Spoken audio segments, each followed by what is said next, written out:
mau tanya. Ya, Mbak Agatha. Kan saya waktu itu pernah lihat di TikTok tuh, Pak. Nah, itu tuh kontennya gini. Kalau misal kita pinjem uang sama temen kita, terus kita ngasih, misal pinjem 20.000. Terus kan kita nggak enak, terus kita malah ngembaliin 30.000 itu masuknya riba tuh, Pak? Itu dikatakan di awal enggak sebagai sebuah perjanjian, Mbak Agatha? Enggak, Pak. Tapi katanya waktu di TikTok itu katanya riba, Pak. Enggak. Yang terpenting adalah ziyadah itu tidak dikatakan di awal. Ziyadah itu tambahan. Seperti tadi 20 kan Mbak Agatha pinjam ke Reza gitu. Nah, ketika di awal itu tidak dikatakan, ya semuanya pinjam aja 20, nggak ada transaksi perjanjian nanti kembalikan 30 ya, kalau udah ini saya ambil tambahan 10.000. Nah, itu boleh. Tapi kalau dari awal itu sudah menjadi kesepakatan yang mengikat, ya sudah Mbak Agatha tak pinjami 20, tapi nanti balikin ya, Mas Rezanya bilang begitu. Reza Kurnia, mbah lanang betoi. Ya, nanti balikin ke saya 30 ya. Maka 10.000-nya itu riba. Itu. Karena kalau teman-teman ya mau pinjam antar teman, nggak usah dibuat akad aja gitu. Nggak, maksudnya nggak usah akad yang harus perjanjian nambah gitu, biar nggak kena riba. Toh biasanya kalau kita dipinjemin nanti habis itu lalu dibalikin lebih ya, misalnya seperempatnya kah atau kemudian kita dikasih oleh-oleh, nah itu tidak riba. Gitu. Ya, atau termasuk teman-teman yang mau ujian gitu, ujian skripsi misalnya nanti. Jangan ngasih hadiah ke penguji sebelum ujian. Nah, ya enggak boleh itu. Tapi kalau sudah lulus lama misalnya begitu ya, sebagai mahabbah terhadap guru, Pak, ini ada sedikit bingkisan, terima kasih atas segala yang telah diupayakan. Nah, itu beda, itu namanya hadiah gitu. Ya. Jadi agak sangat berbeda. Sama sesungguhnya pada nilai yang dikasihkan. Akhir nilainya itu adalah 30.000 ya kan? Tetapi akad yang awal tadi itu memberikan bunga itu riba 10.000, yang akhir tadi itu tanpa mengatakan dan kesepakatan, tapi kemudian yang dipinjami, Mbak Agatha tadi lalu ngasih nambah 10.000, itu maksudnya adalah sebagai tali kasih atau hadiah, dan itu boleh. Ya, itu boleh. Nah, contoh lain yang ekstrim misalnya, teman-teman nanti sebagai fakultas ekonomi, ya Insya Allah ya jadi pemborong kah atau akuntan atau macam-macam lah atau BPK dan lain sebagainya yang kemudian menjadi orang yang populer di negeri ini berjabatan tinggi supaya mulus ya proyek-proyeknya itu lalu ngasih seperti tadi itu. Nah, itu tidak boleh, itu riswah. Ar-rashi wal murtashi kilahuma fil nar. Jadi yang menyuap dan disuap itu sama-sama masuk neraka. Maka cara supaya tidak masuk suap ya itu tadi nggak ada keterkaitan atau kemudian eh, yang paling gampang itu ini mau dikasih hadiah atau tidak tendernya itu tetap jalan. Nah kalau yang kemudian dengan tanpa suap itu lalu tidak di ACC begitu disuap itu jadi diberikan tendernya itu riba apa namanya itu riswah suap gitu ya. Itu bagian lain dari sisi kita betapa mesti harus hati-hati di dalam persoalan harta. Kenapa menjadi penting di dalam Islam? Karena hakikat semua harta benda itu milik Allah. Nah, milik Allah itu semuanya suci. Jangan sampai peralihan milik Allah dari Mbak Agatha pindah ke Mbak Zidania itu ada unsur judi, ada unsur riswah, suap, ada unsur ribawi. Nah, di situ tidak boleh ada unsur manipulasi. Itu. Ya. Paling tidak gharar tadi. Gharar itu menipu. Timbangan ya sama-sama beralih, tapi di sini ini ada, Mbak, ini harganya saya naikkan ya. Satu adalah 30, yang satu 20. Itu jelas, clear. Tapi kalau jenengan nimbang, yang mestinya timbangan itu 20, lalu dikasih bandul supaya berat lebih. Nah, bandul yang tidak diketahui ini menjadi 30, itu yang tidak boleh. Walaupun sama-sama akhirnya membayar 30.000. Clear kan di situ. Termasuk contoh lagi yang terakhir, yang agak ekstrim. Sama-sama kemudian berhubungan lawan jenis antara laki-laki dan perempuan. Nah, nanti saya bahas di pernikahan aja. Ya, terakhir nanti insya Allah awal Juli ya. Ada lagi? Pak, mau nanya, Pak. Ya, ya. Tafadhol. Oh, Mas Reza. Maaf ya. Ya, Pak. Ya, oke. Mau nanya, Pak. Kan pernah dengar kalau orang minjem bank, misal Pak, si A gitu minjem bank 50 juta. Terus habis itu si A meninggal, si A itu meninggal dunia, Pak. Nah, Ya. katanya si bank tuh udah lunas, tapi di akhirat tuh masih ke bawah hutang nggak sih, Pak? Oh, ya. Makasih, Pak. Terima kasih. Ya, kita sama-sama belum tahu di akhirat ya.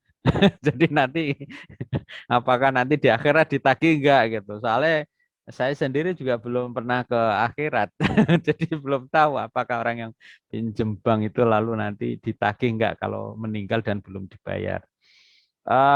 Secara hukum syariah, saya menjawab tidak ada tanggungan. Berarti boleh, Pak? Boleh. Kenapa? Karena ada kesepakatan yang diasuransikan. Bacanya yang jelas ya, asuransi langsung. Jangan dipotong-potong. Asuransi. Ya. Nah, ketika seorang misalnya Mas Reza utang bank tadi ya 50 juta. Temannya Mas Reza aja lah, enggak enak. Lalu utangnya itu 10 tahun. Nah, di dalam rentang 5 tahun harus mati, gitu. Nah, bagaimana itu? Bank kan sudah mengasuransikan sejak awal dan bank memberikan tanggungan kepada sang peminjam asuransi itu biaya gitu. Dan yang nanti nanggung hutangnya itu tadi kan pihak asuransi gitu. Nah, disinilah terjadi apakah itu unsurnya judi? Enggak, itu adalah tanggungan. Nanti bahasanya adalah di wilayah asuransi. Next meeting mungkin baru akan saya kaji tentang asuransi, termasuk asuransi syariah begitu, termasuk BPJS. Siapa yang kemarin dan atau lalu sekarang berani mengharamkan BPJS? Ya, BPJS itu.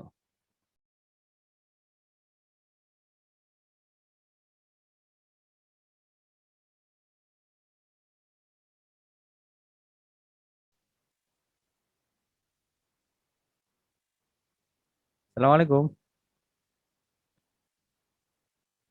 Ganti Mas Rezanya yang pergi. Sampai asuransi syariah, Pak. Oh ya, Mas Rezanya malah enggak ada pulsa nentai. Oke, asuransi syariah ya. Jadi BPJS, BPJS itu boleh enggak gitu? Ya boleh karena sistem gotong royong, enggak ada masalah. Ya, kalau memang yang saya pernah mengikuti seminar tentang asuransi yang syariah, tadi sejak awal itu kita niatkan berbagi. Jadi kalau misalnya Mbak Anggita itu ikut asuransi tiap bulannya atau tiap bulan membayar taruhlah misalnya ya 500.000 gitu untuk asuransi jiwa atau asuransi apalah whatever that, lalu nggak kepake gitu. Nah itu di dalam syariah dia sudah mengakatkan nanti dipakai untuk yang lain. Nah di situ sistemnya kalau di asuransi syariah. Ya. Nah tadi kaitannya dengan pertanyaan Mas Reza yang apa ketika seorang yang minjem lalu meninggal dunia ya sudah itu sudah terasuransi dan pihak bank kan sudah mengkalkulasi juga ya. Biasanya dilakukan juga survei misalnya yang pensiun nanti sakit atau tidak gitu. Jadi kalau Mbak Zidania ambil ke bank ya kan itu nanti tetap diasuransikan jiwanya, kalau agunannya rumah, rumahnya maka diasuransikan. Biar lalu misalnya mengantisipasi dari hal-hal yang kemudian bisa terjadi sebagai uncertain atau unpredictable accident atau whatever lah ya, itu maka sudah terantisipasi. Termasuk nanti berkaitan dengan di perbankan syariah. Jadi kalau kita lalu kenapa bisa wakaf uang dan diagunankan di bank syariah, bukan diagunankan maaf, ini harus saya teguhkan, tidak boleh diagunankan uang ya. Lalu itu di apa diasuransikan atau dijaminkan gitu, uang itu tidak akan hilang. Jadi misalnya saya sebagai nadhir atau kita ya punya lembaga wakaf, uang ya memiliki 100 miliar itu. Maka 100 miliar untuk pengembangan itu sudah terasuransi. Jadi dia tidak akan hilang. Nah, untuk kemudian skemakan apapun itu, untuk pembangunan jalan misalnya ya, untuk lalu diskemakan pinjaman untuk pembangunan ruko dan lain sebagainya, keuntungan dari ruko itu lalu bagi hasil menjadi samroh, hasil dari pengembangan wakaf. Duitnya yang 100 miliar itu tetap karena terasuransi di bank gitu ya. Nah, ini bagian dari pengembangan-pengembangan di dalam dunia perbankan. Oke. Saya tambahkan sedikit ya, nanti share lagi terus kita kemudian bisa cukupkan kalau memang dirasa cukup. Oke. Nah, teman-teman sekalian, saya ingin lalu menambahkan materi tadi tentang fikih dan wakaf tadi. Maaf, sedikit ya, saya singgung contoh saja tentang syirkah atau tentang mudharabah ya, supaya yang lainnya nanti teman-teman bisa men-searching sendiri ya, atau kemudian kita nanti someday bisa belajar lagi. Apa itu yang dimaksud dengan musyarakah? Saya sharekan langsung aja biar lebih cepat.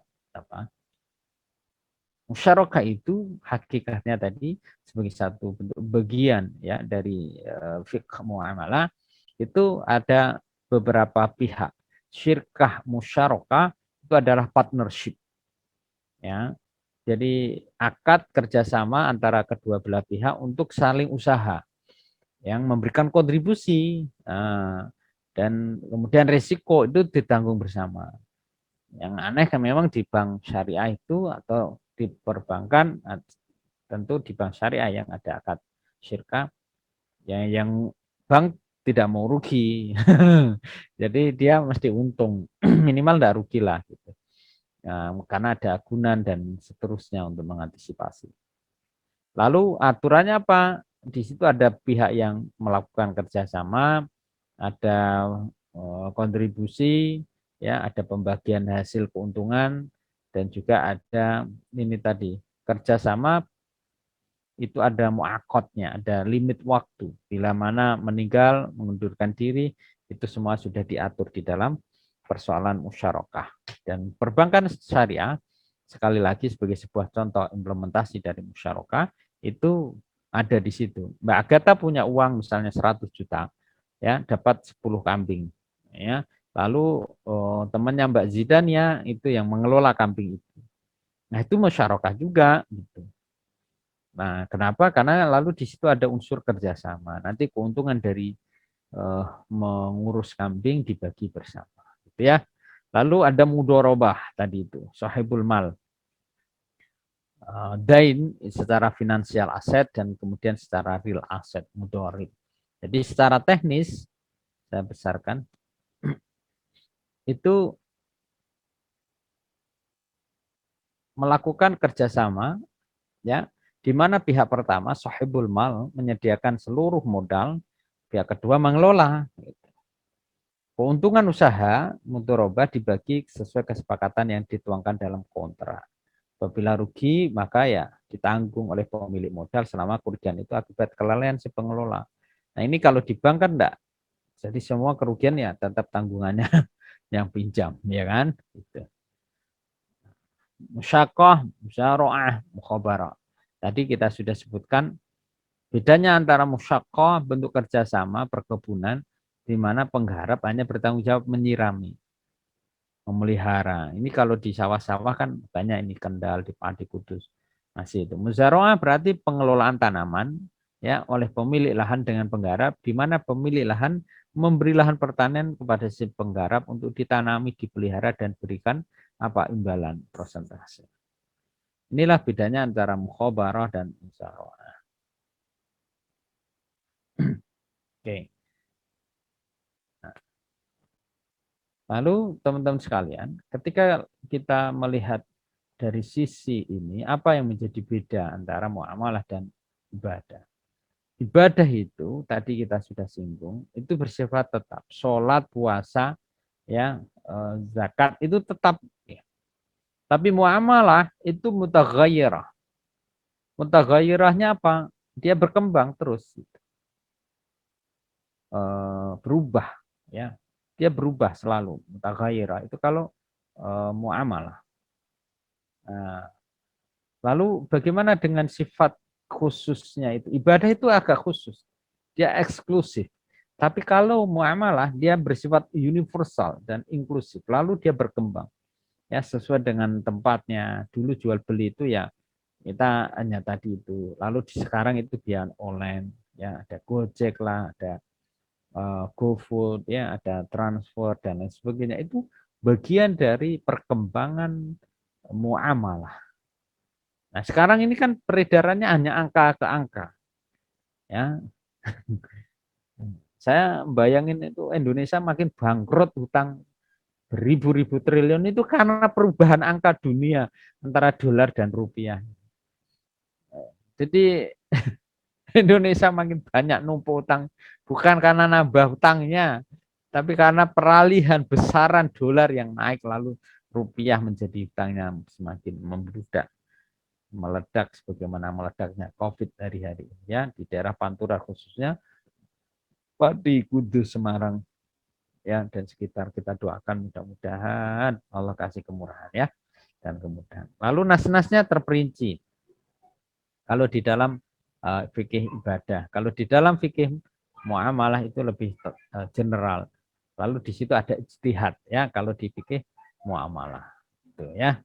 Nah, jadi teman-teman sekalian itu kira-kira fil asl al ibadah at tahrim hatta yadullu dalil ala ibahatuha di dalam ibadah. Tapi al aslu fil muamalah itu ibahah, boleh. Jadi hatta yadullu dalil ala tahrimiha. Transaksi awalnya itu boleh. Jadi dengan demikian maka tadi beberapa contoh juga operasionalisasi dari fikih muamalah itu ya hukum asal muamalah adalah mubah, lalu mewujudkan kemaslahatan, meninggalkan intervensi yang dilarang, menghindari eksploitasi dan memberikan satu bentuk tatanan untuk lebih jujur dan lebih amanah. Ya, ini jadi beberapa prinsip ini terakhir teman-teman sekalian. Silakan habis ini kalau tanya jawab dan apa namanya kita cukupkan. Tapi saya ambil gimana? Oke, oke, iya. Nah, prinsip muamalah ya. Itu di antara yang pertama adalah ketika kita membahas prinsip transaksi segala bentuk usaha itu boleh. Jadi teman-teman silahkan. Nanti baru di dalamnya itu nanti ada unsur-unsur. Yang mau bisnis apa? Wes bisnis lah pokoknya. Ya Mbak Zindania dan lainnya bisnis. Bisnis tokek, bisnis ular atau cacing, jangkrik. Nah itu sesungguhnya awalnya itu boleh. Tapi unsur-unsur di dalamnya nanti yang tidak boleh gitu. Jual beli itu boleh. Tapi begitu ada di sini haram kezaliman, di situ ada monopoli, ada penimbunan ya. Ini slide yang terakhir aja, nanti kalau saya lanjutkan slide-nya terlalu banyak dan bahasanya. Dan tidak boleh ada riba, korupsi, monopoli, termasuk seperti masker kemarin ya, atau alat-alat medis yang pengukur suhu itu kan tiba-tiba mahal, padahal biasanya nggak segitu. Masker hilang, hand sanitizer, ya itu karena penimbunan. Nah itu kan merusak pasar. Kenapa kemudian Islam hadir mengharamkan itu? Karena merugikan. Pak itu kan ambil riba merugikan nggak? Oh prinsipnya merugikan. Ya namanya rentenir itu pasti merugikan. Menyekik kok itu. Pinjemin 10 juta tiap bulan bayarin 1 juta. Ya. Lalu ada unsur di situ saling menasihati, ada kejujuran, asar manfaat ya. Lalu tidak ada ini tadi. Maghrib, ada maisir, ada judi di situ. Ya, main catur, boleh asalnya. Tapi begitu lalu ada judi, jadi tidak boleh. Sepak bola ini misalnya Liga Dunia ya, Liga Eropa ya. Ya asalnya main bola boleh, tapi begitu di situ ada unsur judi, yang menang di ya Semalam saya lihat mana Turki ya sama Wales ya. Menang. Wah, Turki kalah. Wah, lalu bayar 1.000 atau hanya sekedar maaf misalnya ya, traktir bakso rong mangkok, itu hati-hati. Mendingan engko nek Turki menang kita traktir bakso ya. Tapi nek Turki kalah ya serapopo gitu. Jadi rapoponya itu satu pihak itu yang membuat tidak judi. Tapi kalau sama-sama kehilangan, nanti kalau ini kalah, ini menang, ini kalah. Nah, itu yang ada unsur judi di situ. Ya, hati-hati. Tidak melalaikan dan meninggalkan kewajiban serta adanya unsur akuntabilitas. Biasanya dicatat, hutang-hutang itu dicatat sehingga semuanya terekam dengan baik. Gitu ya. Baik, teman-teman sekalian, ini sudah jam 5, enggak enak nanti kalau terlalu lama-lama, tapi